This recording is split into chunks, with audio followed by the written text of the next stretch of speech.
बाबूलाल मरांडी सेठिया गए हैं। आप ठीक है आलोचना कीजिए, आईना दिखाइए, लेकिन उसको ऐसे आईना मत दिखाइए कि पता चला कि आपको दरकल और फुटल वाला आईना दिखा रहे हैं आपको। वो अपना अस्तित्व का लड़ाई भारतीय जनता पार्टी में है अभी। उसका कोई भले प्रतिपक्ष का नेता हो, लेकिन वो अपना अस्तित्व का लड़ाई लड़ रहे हैं। इसी तरह की बात को बोलता ताकि मीडिया में बने रहना है। ऐसे उसका अभी दुकान वगैरह नहीं चल रहा है उसका। उनकी बातों को कोई नोटिस भी, राज्य की जनता उसकी बातों को नोटिस भी नहीं दे रहा है। करें अभी राज्य में कोई डीजीपी ही नहीं है। संवैधानिक तौर पे जो फैसला ले रहे होंगे डीजीपी के तौर पे वो असंवैधानिक ठहराया उसको जाएगा। संविधान की ज्यादा जानकारी है, बोले ना सेठिया गए हैं, ज्यादा जानकारी है उसको। आप लोग बारूद के फैक्ट्री पे ला के बैठा दिए झारखंड को तुष्टिकरण के चलते। बोल रहे अब तो उस एफिडेविट को ठीक कीजिए, बांग्लादेशी हैं ये मानिए। बाबूलाल को पूछ करके करेगी नहीं, सरकार अपना काम सही कर रही है। वो अभी मैंने एक तरफ से फ्रस्ट्रेशन में जी रहे हैं। फिर मैं झारखंड कांग्रेस ने आगामी 6 तारीख को संविधान बचाओ रैली का आयोजन किया है। कहा जा रहा है कि पार्टी के अध्यक्ष खड़गे साहब, केसी वेणुगोपाल भी आएंगे, इनके अलावा भी कई नेता रहेंगे, बड़े बड़े नेता। लेकिन सवाल उठता है कि पार्टी ने सबसे छोटा रांची का मैदान ही राजधानी का क्यों चुना? क्या पार्टी उतना ज़्यादा चुनाव नहीं है इसलिए ताकत नहीं दिखाना चाहती या ताकत नहीं लगाना चाहती? हमारे साथ पार्टी के कार्यकारी अध्यक्ष बंधु तिर्की जी हैं। दादा, आप लोग तो सामान्य तौर पे छोटा छोटा सभा करते रहते हैं, लेकिन कांग्रेस पार्टी उस समान कांग्रेस बचती है उस तरीके से करने में। आप लोग छोटा मैदान क्यों चुने, ये सवाल उठ रहा है। पांडे जी, आप उस मैदान का मैंने कि नापी जोखी कर लिए हैं क्या? रांची में मोराबादी है, हरमू है, प्रभात तारा है। नहीं, उस वक्त में मोराबादी नहीं रहा होगा, खाली हरमू समझ गए ना।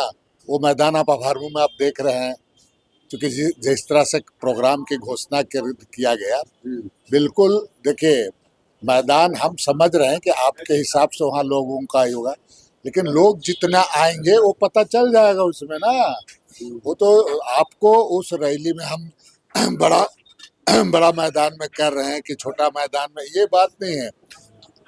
जो संविधान को बचाने के लिए जो लोग हमारे विचारधारा के साथ, आदरणीय राहुल गांधी की लड़ाई के साथ में कांग्रेस पार्टी के कार्यकर्ता लोग तो है ही, लेकिन वैसे लोग भी आएंगे। वो आपको उस रैली में आपको दिखाई देगा और बहुत बेहतरीन रैली होगा। लोगों काफी उत्साहित हैं। संख्या क्या होगी, सब सवाल ये इस पे, क्योंकि आप सत्ता में हैं, संख्या हमेशा लोकतंत्र में मायने रखता है। बिल्कुल आप ठीक बोल रहे हैं। मैं संख्या के बारे में नहीं कहूंगा, आपको पता चल जाएगा, देखने के लिए आपको उसी दिन पता चल जाएगा और जरूर हमसे मिलिएगा कितना बेहतरीन रैली हो रहा है। ठीक है। बाबूलाल मरांडी जो प्रतिपक्ष के नेता हैं वो आरोप लगा रहे हैं कि ये रैली तब होता जब एक मंत्री जो कहते हैं संविधान से ऊपर है शरीयत, उनको हटा दिया जाता सरकार से, तब तो लगता कि दिल की बात है। दूसरी बात, केंद्र का आदेश राज्य सरकार मान लेती डीजीपी के मुद्दे पर, तो लगता कि कोई संविधान को मानने वाला भी है सत्ता पक्ष में, तब ये संविधान बचाओ रैली करते तो एक मायने रहता है। अभी संविधान जो खुद तोड़ रहा है वो कैसे संविधान की दुहाई दे सकते हैं? देखिए पांडे जी, बाबूलाल मरांडी सेठिया गए हैं। वो अपना अस्तित्व का लड़ाई भारतीय जनता पार्टी में है अभी। उसका कोई भले प्रतिपक्ष का नेता हो, लेकिन वो अपना अस्तित्व का लड़ाई लड़ रहे हैं। इसलिए इसी तरह की बात को बोलता ताकि मीडिया में बने रहना है। ऐसे उसका अभी दुकान वगैरह नहीं चल रहा है उसका। उनकी बातों को कोई नोटिस भी, राज्य की जनता उसकी बातों को नोटिस भी नहीं दे रहा है। जिस तरह की बातों को कुछ दिन पहले आपने देखा होगा कि क्या बोला, बारूद के ढेर में तो क्या क्या बात, जिस तरह की बात कहता है। अभी जो बात उनके द्वारा कहा जा रहा है जो डीजीपी के बारे में, भाई नोटिफाइड डीजीपी हैं, केंद्र सरकार क्या कहा नहीं कहा वो बाबूलाल को मालूम है। उसके बारे में सरकार को चिट्ठी भेजा है 30 तारीख को रिटायरमेंट। ये राज्य सरकार का एक अपना विशेषाधिकार, राज्य सरकार नोटिफाइड किया है उसको, राज्य सरकार। तो हम तो कहा ना कि इस तरह की बातों को उठा करके वो अपने को मीडिया में बने रहने के लिए करते हैं। बाबूलाल के पास में अब क्या है? वो तो करें, अभी राज्य में कोई डीजीपी ही नहीं है। संवैधानिक तौर पे जो फैसला ले रहे होंगे डीजीपी के तौर पे वो असंवैधानिक ठहराया उसको जाएगा। संविधान की ज्यादा जानकारी है, बोले ना सठिया गए हैं, ज्यादा जानकारी है उसको ज्यादा जानकारी है। और इस तरह की बात अगर वो नहीं कहेंगे तो कैसे बोले हम बार बार तो मीडिया में तो बने रहने के लिए कहे।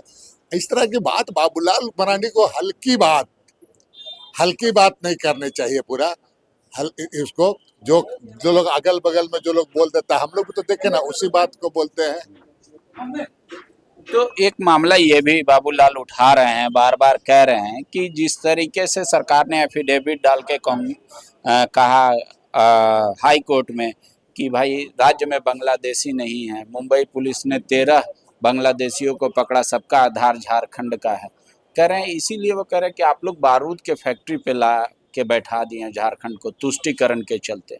बोल रहे अब तो उस एफिडेविट को ठीक कीजिए, बांग्लादेशी हैं ये मानिए। सरकार क्या कर रही नहीं कर रही है बाबूलाल को पूछ करके करेगी ही नहीं।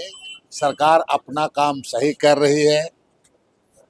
वो अभी मैंने एक तरफ से फ्रस्ट्रेशन में जी रहे हैं। फिर मैं कह रहा हूँ आपको, क्योंकि 29 के बाद भी मैं तो जानता हूँ ना, उसको ड्रेस पहले सिला लिया था, मैं पता है उसको अब उसको क्या है, इसलिए इस तरह की बात कर रहे हैं। क्योंकि 29 के बाद भी उसको दिखाई नहीं दे रहा है। बाबूलाल मरांडी इसकी चिंता ना करे। गठबंधन की सरकार हेमंत सोरेन के नेतृत्व में ये तमाम चीजों को ठीक कर देगी। बाबूलाल जी अब समय समय पर बहुत आप ठीक है आलोचना कीजिए, आईना दिखाइए, लेकिन उसको ऐसे आईना मत दिखाइए कि पता चला कि आपको दरकल और फुटल वाला आईना दिखा रहे हैं। आपको आईना सही वाला दिखाए। दरकल आईना में दिखाइएगा तो चेहरा भी उल्टा पुल्टा दिखेगा। जहां 27 वर्षों के सफर में 17,000 से भी अधिक छात्रों ने डॉक्टर एवं इंजीनियर बनकर भरे सफलता की ऊंची उड़ान। जहां साधारण छात्र भी झारखंड टॉपर्स बनकर बना रहे इतिहास। दूरदर्शी शिक्षाविद श्री विपिन सिंह के मार्गदर्शन में मेडिकल एवं इंजीनियरिंग के लाखों छात्रों के लिए आशा की किरण के रूप में गोल नेशंस लीडिंग इंस्टीट्यूट। बायोम सिर्फ मेडिकल प्रिपरेशन का संस्थान। बायोम से लगातार दूसरी बार नीट यूजी में 700 मार्क्स पार। 10th पास स्टूडेंट्स के लिए फाउंडेशन कोर्स, 11th पास स्टूडेंट्स के लिए फ्रेशर कोर्स और 12th पास स्टूडेंट्स के लिए टारगेट कोर्स 17 अप्रैल से शुरू हो रहे हैं। कॉल 7360066190 और visit Biome, circular road near women's college and Hinoo, Ranchi. thefollowup.in. Like, share and subscribe. www.thefollowup.in